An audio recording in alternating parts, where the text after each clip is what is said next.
What was Jesus' take on suffering? From Hebrews, the author of Hebrews says, in the days when he was in the flesh, he offered prayers and supplications with loud cries and tears to the one who was able to save him from death. And he was heard because of his reverence. Son though he was, he learned obedience from what he suffered. And when he was made perfect, he became the source of eternal salvation for all who would obey him, declared by God, high priest, according to the order of Melchizedek. Now here's that name that came up again, that we talked about it, presentation on the Eucharist. Son though he was, he learned obedience from what he suffered. The Catholic Church has always taught that we're saved by grace through faith, working in love. Okay? The obedience of faith. That's how we're saved. We're saved by grace and grace alone. Through faith, working in love.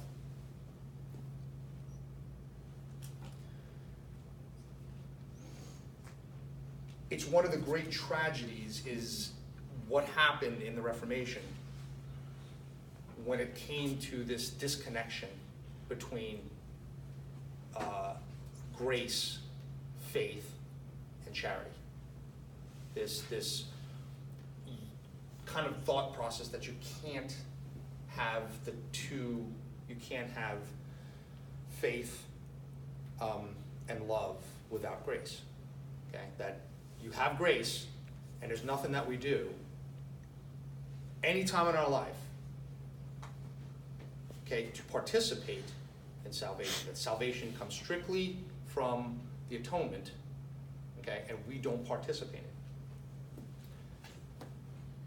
The challenge here is that we went through, and we're just talking about suffering here. We just went through much of the New Testament, which says, if Christ learned obedience through suffering, does that mean we don't learn obedience through suffering? Okay? This is a real, it challenges me greatly because sometimes I think Christians are just speaking different languages sometimes when it comes to this. But there seems to be something going on with a participation by the one that has free will, which is us, and doing the will of God, and how that ties into faith. We're saved by grace through faith, working in love.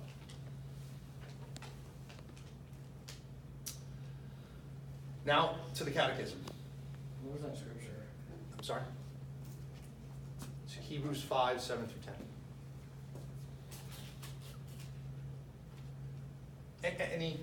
Any questions? Seems odd that Christ had to learn. At first I'm like, is that scripture or is that like the dedicator or something that's not scripture? Yeah, no, that's actually from Hebrews, the author of Hebrews. And actually to make sure you read this in context, if you read before and you read after, it's all pointing to this idea of, it starts with Melchizedek, all right? And then it goes into the Eucharistic theme, then it goes into suffering and obedience, and then it goes back into a Eucharistic theme, okay? Can't be a coincidence. He also learned obedience, as mentioned in the beginning of Luke, that when they found Jesus in the temple, and he returned, first he says, didn't you know I would be in my Father's house? And then he returns home with them, and he was obedient to, and grew in wisdom and grace. It is a mystery. But It's- it's saying that he could be sinless but wasn't perfected. He's fully human. It's more the diatheism, thing. He has two wills, Yes. and they work, even though they did always work towards the same goal, they didn't always work in unison. Like, for example, on the cross, when he says, "My God, why have you abandoned me?" That's because his divine will cut off his ability to perceive it, so that he would truly suffer to be alone. So his human will could increase in grace and understanding, and that sort of sense. Well, I think it's important to note that our ways are not God's ways. Our thoughts aren't God's thoughts. When we think perfect, we think doing just doing everything all the time, doing it perfectly. The definition, at least from Webster, is doing something to the best of your ability. So Christ was perfect even when he was 3 years old, but he wasn't going out preaching when he was 3 years old. Number one, what's a 3-year-old going to say? He's not going to be taken. Now, he wasn't taken seriously by some, but he was always as godly as as he could be, and he didn't even preach till he was 30 years old for the last 3 years of his life. So I guess he was preparing. It's not that he wasn't perfect; that he was smart. I don't know what you want to take from that, but yeah, go ahead.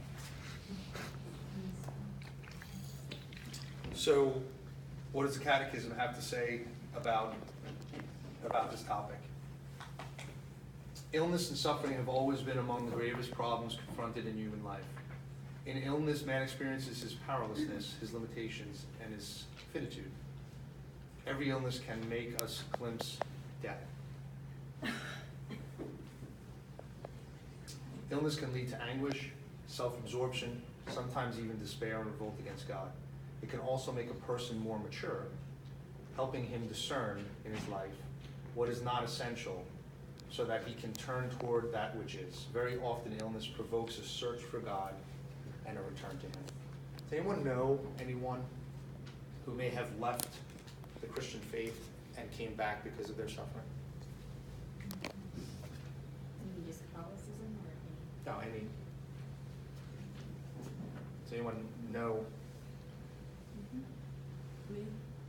Okay.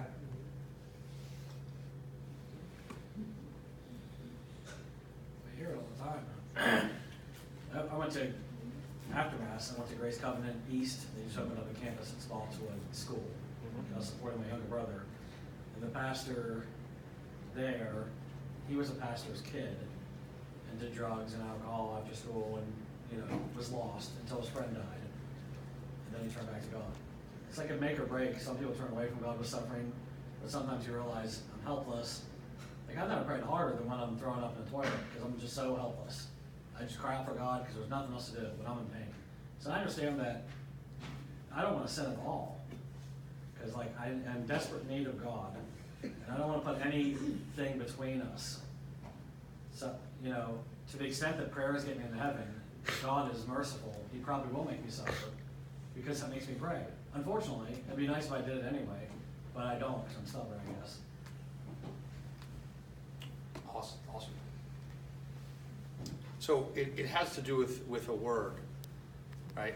I think the reason for the turn back is why would people turn back to the faith of their youth in those situations? There's one word, starts with a T, ends with a T. Because they fully trust in the Lord. That's what he asks, right?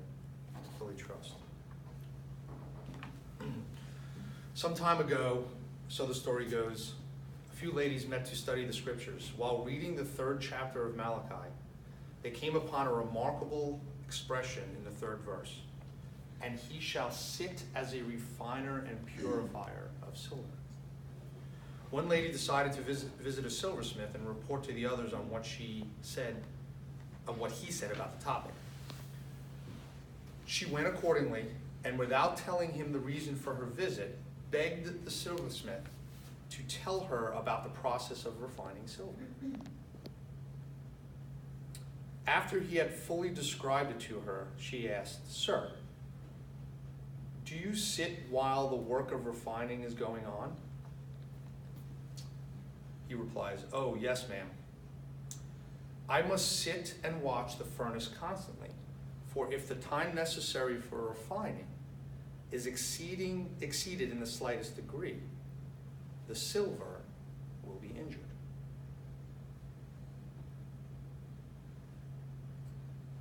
The lady at once saw the beauty and comfort of the verse in Scripture.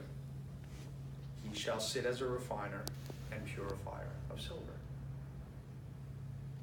Before she left, the lady asked one final question. How do you know when the process is complete? That's quite simple, replied the silversmith. When I can see my own image in the silver, the refining process is finished.